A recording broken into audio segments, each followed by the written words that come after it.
Hola, ¿qué tal? Excelente día. Soy el pastor Gustavo y esta es la clase número 2 del curso de Teología Sistemática impartido por la Iglesia La Catedral de la Gloria de Dios. Vamos a comenzar. En la clase número 1 vimos diferentes conceptos básicos que son necesarios para este curso. Por ejemplo, vimos el concepto de teología, que nos habla de que viene del griego, theos, que quiere decir Dios, y logos, que quiere decir estudio. Y se nos hablaba de que en ese entonces los griegos querían encontrar a Dios, querían estudiar a Dios por sus propios medios, sin una revelación dada por Dios. Y ahí está el resultado, salen diferentes herejías, diferentes dioses paganos, etcétera, etcétera, diferentes filosofías griegas, ¿verdad? Y sabemos que este concepto es antibíblico porque dice en la Biblia que conocemos de Dios lo que Dios nos quiere revelar de sí mismo. Y es aquí donde cambiamos el concepto de teología al concepto correcto, que es el estudio sistemático de la dogmática. ¿Qué es un dogma? Bueno, también vimos en la clase número 1 que un dogma es una revelación dada por Dios que debe de ser inquebrantable, inamovible y por consecuencia debe ser acatada por el ser humano. Vimos el ejemplo de los 10 mandamientos y en este caso también podemos complementar cuando en Juan 1.1, cuando se nos dice que en el principio era el verbo estaba con Dios y el verbo era Dios, y después en Juan 1.14 se nos dice que aquel verbo fue hecho carne y habitó entre nosotros. Entonces ahí está otra revelación importante de Dios hacia nosotros, que el mismo Dios, el creador de todas las cosas, vino a este mundo a habitar en un cuerpo de carne y hueso como tú y como yo. Esa es otra revelación. Y si nos ponemos a ver toda la Biblia, vamos a encontrar que a lo largo de toda la Biblia hay diferentes revelaciones, diferentes dogmas que nosotros tenemos que estudiar. Y es aquí donde entramos en materia. Para poder estudiar estos dogmas, vamos a utilizar diferentes reglas hermenéuticas. Recuerde que la hermenéutica es un método o una forma de interpretación que le vamos a dar a todos los versículos bíblicos que vamos a estudiar. Antes de comenzar con las reglas hermenéuticas, le quiero platicar un detalle de suma importancia. Recuerde que la Biblia son escritos judíos o hebreos o de la nación de Israel que nos hablan de un Mesías judío que venía a salvar a la nación de Israel y podemos ver también diferentes profecías judías en este libro que ya se cumplieron y tienen su cumplimiento en el Nuevo Testamento, ¿verdad? Entonces, todo este libro fue escrito por judíos para la nación de Israel. Y por consecuencia, pues esto también llegó a nuestras manos, porque dice en la Biblia que la salvación viene de los judíos y que debe de haber un tiempo en el cual los gentiles, o sea, las personas que no son judías, deben de ser salvados, ¿verdad? También, porque Dios es Dios de todos. Pero ¿a qué voy con todo esto? Bueno, aquí se rompe un poquito ese argumento que dan nuestros amigos de la Iglesia Católica cuando te dicen, la Iglesia Católica fue la iglesia que hizo la Biblia. Para nada. Ya vimos que la Biblia fue escrita por judíos acerca de un pueblo judío que nos habla de un Mesías judío, etcétera, etcétera. Y la misma Biblia lo confirma. Miren, acompáñenme a Romanos 3. Romanos 3. ¿Por qué les estoy diciendo todo esto? Bueno, ahorita vamos a ver un detalle muy importante que podemos sacar para interpretar la Biblia de forma correcta a través de esta información. Romanos 3, capítulo 1 dice: ¿qué ventaja tiene pues el judío o de qué aprovecha la circuncisión? Mucho, en todas maneras. Primero, ciertamente que les ha sido confiada la palabra de Dios. Entonces, la autoridad sobre las escrituras la tienen los judíos, la tiene quien escribe las escrituras. Si usted se pone a leer toda la Biblia, va a encontrar que fue escrita por el pueblo de Israel, por la nación de Israel. Y por consecuencia va a haber algunas partes donde tenemos que adaptarnos a su cultura para poder dar una interpretación correcta de lo que vamos a leer, porque si no utilizamos esta regla, que es importante leer a través de la cultura hebrea en este caso, podemos llegar a encontrar contradicciones o podemos encontrar algunos defectos nosotros con nuestro modo de interpretación, que va muy lejos de la manera hebrea en la que lo vamos a aprender a hacer en esta noche. Y recuerde bien esto: la Biblia no tiene contradicciones, la Biblia tiene malas interpretaciones. Entonces es por eso que vamos a checar diferentes reglas desde un punto de vista hebreo para poder darle su correcta interpretación. Ahora, con esto aclaro algo muy importante: no le estoy diciendo que vamos a judaizar, ¿verdad? Y no debe de usted empezar a querer vivir bajo la ley como nuestros amigos mesiánicos que quieren vivir bajo la ley, se hacen la circuncisión, guardan Shabbat, no comen carne de puerco, etcétera, etcétera, pero creen en Jesús. Te lo voy a complementar con un versículo bíblico, este está en Colosenses 2. Ahí en tu casa, acompáñame con tu Biblia al libro de Colosenses 2, versículo 16. Vamos a leer desde el 16. Dice: por tanto, nadie los juzgue en comida o en bebida, o en cuanto a días de fiesta, luna nueva o días de reposo, o sea, Shabbat. Todo lo cual es sombra de lo que había de venir, pero el cuerpo es de Cristo. Entonces, dése cuenta cómo este versículo está destruyendo todos los argumentos que pueden poner nuestros amigos mesiánicos en cuestión de guardar Shabbat, de circuncidarse, de usar kippah, de no cortarse la cabeza en círculos. Pues todo eso es parte de la ley judía. Por eso usted ve que los judíos se dejan unos chinitos aquí, es porque parte de la ley de Dios era no cortarse el cabello en círculos, ¿verdad?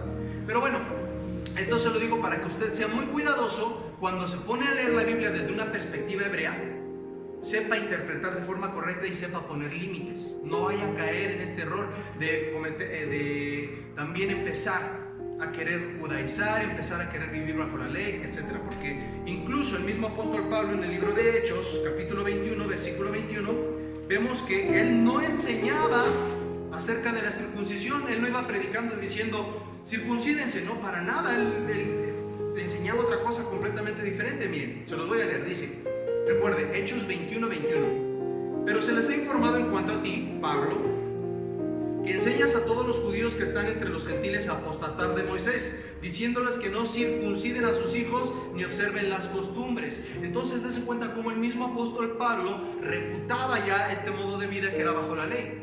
Ya no te tienes que circuncidar, etcétera, etcétera. Pero bueno, una vez aclarado este punto, ahora sí vamos a aprender a leer la Biblia desde una perspectiva hebrea. Y esto usted lo va a utilizar en gran parte de la Biblia. Y aclaro, no es en toda la Biblia. Va a haber partes donde usted tiene que aplicar esta regla, que es checar la misma escritura desde la perspectiva hebrea, y va a encontrar mucho más luz y mucho más entendimiento en cuestión de lo que usted va a leer. Por ejemplo, se lo platico en general. El hebreo tiene un modo de interpretar y de platicar las cosas muy en particular. Primero te da una panorámica en general del tema que quiere hablar, desde principio a fin. Y obviamente nosotros, pues, ¿cuál sería la continuidad de este tema? Bueno, pues lo que sigue, ¿verdad? Lógicamente, terminas de hablar un tema y nos dices qué pasó después. Pero el hebreo no es así. El hebreo te da una panorámica de todo, y una vez terminando esta panorámica, se regresa a uno de los puntos importantes y empieza a profundizar en ese tema. Te lo voy a leer primero en Génesis, cuando acompáñenme ahí en sus casas. Génesis, capítulo 1 y 2, se nos habla de toda la creación, de todo lo que existe, cómo Dios hizo la tierra, el universo, etcétera, etcétera, en 7 días, y al séptimo día descansó. Pero me llama la atención, fíjese nada más, en el sexto día, cómo nos habla de la creación del ser humano. Dice, varón y hembra los creó y los bendijo y les dijo, fructificad y multiplicaos, etcétera, etcétera. Termina el relato de la creación, y como se lo digo, nosotros, nuestra forma de interpretación es lineal, parte por parte, de principio a fin, y una vez terminado un tema, vemos qué sigue después. Entonces diríamos, bueno, ya aquí Dios nos habló de cómo hizo todas las cosas en 7 días, ¿qué sigue después? No, el judío no es así, el hebreo no es así. Una vez terminado esto, vemos que en el capítulo 2, versículo 4, se nos empieza a profundizar más, de ahí en adelante se nos empieza a profundizar más acerca de la creación del hombre. Se lo voy a leer. Acompáñame por favor a Génesis capítulo 2, versículo 4. Ahí el hebreo se está regresando al día número 6 de la creación, cuando fue creado el ser humano, y empieza a profundizar un poquito más respecto al tema. Dice, estos son los orígenes de los cielos y de la tierra, cuando fueron creados el día que Jehová Dios los hizo la tierra y los cielos. Y toda planta del campo antes que fuesen en la tierra, y toda hierba del campo antes que naciese, porque Jehová Dios aún no había hecho llover sobre la tierra, ni había hombre para que la labrase, sino que subía de la tierra un vapor, el cual regaba toda la faz de la tierra. Entonces es aquí donde empieza el relato más a profundidad de la creación del ser humano, del día número 6 de la creación. Dice, entonces Jehová Dios formó al hombre del polvo de la tierra y sopló en su nariz aliento de vida, y fue el hombre un ser viviente. Bueno, usted va a encontrar más adelante que se le da la orden de no comer del árbol del bien y el mal, etcétera, etcétera. Pero lo que voy es esto. El hebreo, se lo repito otra vez, hermano, recuerde que en las repeticiones está el aprendizaje. Lo repetimos una y otra vez y se le queda grabado en la mente. El hebreo te da una perspectiva en general. Génesis 1 al capítulo 2, versículo 3, está la creación de todas las cosas en 7 días. Después de ahí en adelante se regresan a explorar más, a hablar más a detalle de algún tema. En este caso se está hablando de la creación del ser humano. Y es aquí, este modo de interpretación hebrea lo vamos a encontrar en grandes partes de la Biblia. Por ejemplo, acompáñame también a Babel, a la Torre de Babel. Si usted lee el capítulo 10, todo el capítulo 10 nos habla de las generaciones de los hijos de Noé, de Sem, de Cam, de Jafet, y se nos habla de cómo se separaron ellos después del diluvio y cada quien habitó en su propio lugar con su propia lengua, dice. Pero ¿cómo es posible que yo hubiera lenguaje si todavía no había pasado el relato de la Torre de Babel? Bueno, pues aquí cualquier persona que no sabe interpretar la Biblia le diría, no, pues ves cómo hay una contradicción. Aquí dice que ya había lenguajes y más adelante dice que Dios confundió la lengua. Bueno, es que lo estás interpretando de forma lineal. Lo estás interpretando como griego, como nosotros interpretaríamos las cosas, y no debe de ser así. Recuerda que la Biblia fue escrita con modos, ¿cómo te lo puedo decir? Modos culturales a la manera hebrea. Ya vimos cuál es ese modo de interpretación hebrea. Vamos a contextualizar, vamos a leerlo para que entendamos más a profundidad. Dice, los hijos de Javán, Elisa, Tarsis, Kitim y Dodamín, de estos se poblaron las costas, cada cual según su lengua, conforme a sus familias en sus naciones. Esto está en Génesis capítulo 10, versículo 4 y 5. Entonces se nos habla que estos poblaron las costas, cada cual según su lengua, conforme a su familia y nación. Pero ¿qué es lo que pasa? Bueno, pues es que aquí se nos está dando una vista panorámica de todo en general, cómo fue poblada la tierra. Si usted se pone a leer todo el capítulo 10 va a encontrar este mismo detalle, una perspectiva en general, y en el 11 ya se nos empieza a profundizar más, como que se regresan a profundizar más y vemos el relato de la Torre de Babel, cómo ahí Dios confundió todas las lenguas, etcétera, etcétera, y ya de ahí entonces ahora sí salen las lenguas, salen las naciones, etcétera, etcétera. Pero es necesario que usted no interprete de forma lineal partes de la Biblia, porque puede encontrar este tipo de malas interpretaciones de la palabra de Dios. Usted lo tiene que ver desde el punto cultural, desde el punto de vista cultural hebreo. Grábese bien eso es un detalle muy importante. Y bueno, ahora sí, una vez aclarado este punto, usted ya va a poder interpretar de forma mejor las profecías. Por ejemplo, el Apocalipsis utiliza mucho de esto, hermano. Usted no debe de tomar el Apocalipsis de forma lineal, ni mucho menos de forma literal. No puede decir que las cosas van a suceder así, que va a aparecer un dragón y una mujer va a recibir alas, etcétera, etcétera. No. Lo debe de interpretar con todos estos simbolismos que están plasmados en toda la Biblia, y sobre todo debe de utilizar este concepto de interpretar desde la forma hebrea, que se puede ir de un punto y de ahí puede regresar a otro punto para profundizar más. Pero eso lo vamos a ver más adelante. Ahorita no vamos a estudiar el Apocalipsis. Si Dios lo permite, eso lo vamos a estudiar más adelantito. Ahorita vamos a enfocarnos en las reglas hermenéuticas, como habíamos quedado. Y es aquí donde entramos en la regla número 1. Nunca hagas doctrina de un solo versículo. Siempre debes de checar los contextos. Esta es la primera regla. Recuerda que si utilizamos este tipo de predicación, puedes llegar a caer en una herejía. Y normalmente se nos dice en la homilética de hoy en día que debes de meter un versículo, 2, 3 versículos nada más, 4 para no saturar.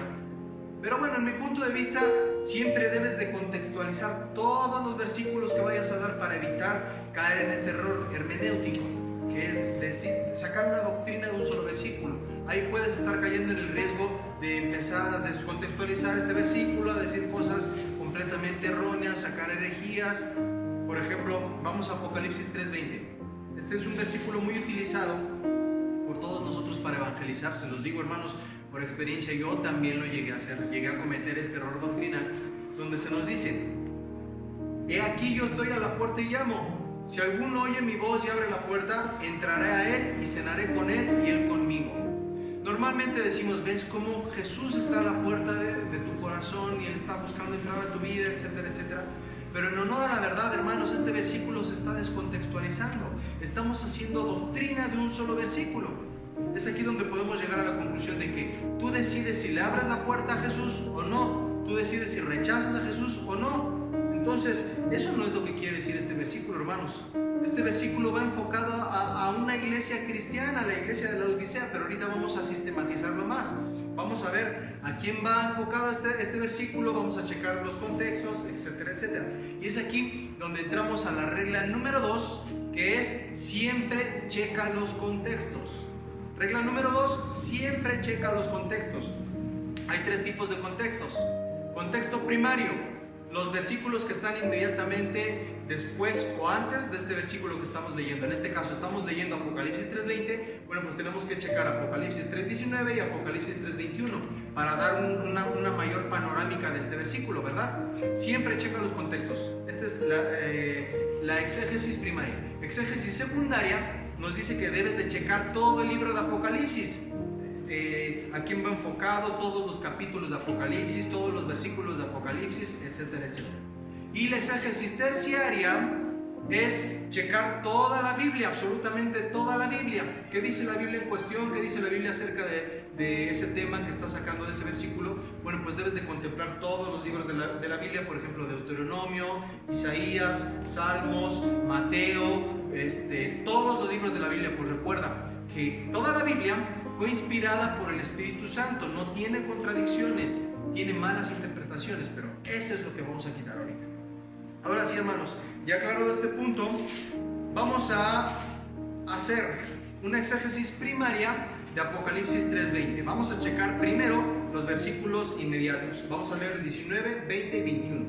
Dice: yo reprendo y castigo a todos los que amo, sé pues celoso y arrepiéntete. He aquí yo estoy a la puerta y llamo, si alguno oye mi voz y abre la puerta, entraré a él y cenaré con él y él conmigo. Al que venciere le daré que se siente conmigo en mi trono, así como yo he vencido y me he sentado con mi Padre en su trono. Primer punto, en el 19 me llama mucho la atención, quiero hacer un paréntesis aquí. Dice: yo reprendo y castigo a los que amo. Entonces ves cómo Dios sí reprende, Dios sí castiga. Porque anda una doctrina por ahí que dice: no, es que Dios no castiga, etcétera, etcétera. No, sí, Jesús sí castiga, pero castiga por amor. Dice: yo reprendo y castigo a los que amo. Es como un padre a sus hijos, los castiga por amor. Pero bueno, ya una vez acabado ese punto, ahora sí vamos a ver el contexto en general. Sé pues celoso y arrepiéntete. He aquí estoy a la puerta y llamo. ¿A qué me está llamando Jesús? A arrepentirme. No es que Jesús esté a la puerta de tu corazón tocando, no, te está llamando al arrepentimiento. ¿Por qué? Porque si checamos ahí mismo, hacemos ahora una exégesis secundaria, que es checar todo el libro de Apocalipsis. Si retrocedemos al principio de este mensaje, en Apocalipsis 3:14, vamos a encontrar a quién va dirigida esta carta, a quién va dirigido este mensaje, que es una iglesia cristiana, a la iglesia de la Odisea. Te lo voy a leer. El 14: y escribe el ángel de la iglesia en la Odisea. He aquí el amén, el testigo fiel y verdadero, el principio de la creación de Dios, dice esto. Entonces, date cuenta cómo en general el Señor Jesucristo aquí está llamando al arrepentimiento a una iglesia cristiana que estaba en malos pasos. Si tú te pones a leer todo el capítulo, todo el contexto, por ejemplo, los versículos 17, dice: porque tú dices yo soy rico y me he enriquecido y en ninguna cosa tengo necesidad, y no sabes que tú eres un desventurado, miserable, pobre, ciego y desnudo. Eso se lo dice Jesús a la iglesia de la Odisea. Por tanto, arrepiéntete, he aquí estoy yo a la puerta y llamo. Entonces, eso es hacer una correcta exégesis de cada versículo bíblico que vamos a leer. Tienes que checar los contextos, tienes que checar a quién va dirigida este mensaje, etcétera, etcétera, para hacer una correcta exégesis. Nótese cómo este versículo no va enfocado a las personas que no conocen de Dios, no va enfocado a los musulmanes, no va enfocado a los ateos, no va enfocado a alguien que no cree en Dios. No, va enfocado a la iglesia cristiana de la Odisea, como se lo dije ahorita en un momentito. Ahora, no por esto usted se vaya a sentir mal, no, es que ya no voy a evangelizar. No, usted tiene la orden de evangelizar a toda criatura. El Señor Jesucristo dijo: vayan y prediquen a toda criatura, hagan discípulos, etcétera, etcétera. Solo cambie un poquito la forma de hacerlo, de una forma bíblica, predicando la sana doctrina, y no se sienta mal, hermano. Se lo digo por experiencia. A mí me pasó este versículo, ya que encontré el verdadero significado, me dio mucha luz. Usando estas reglas hermenéuticas dije: Señor, definitivamente estoy haciendo una eisegesis. Recuerde que la eisegesis es ponerle un significado que no tiene.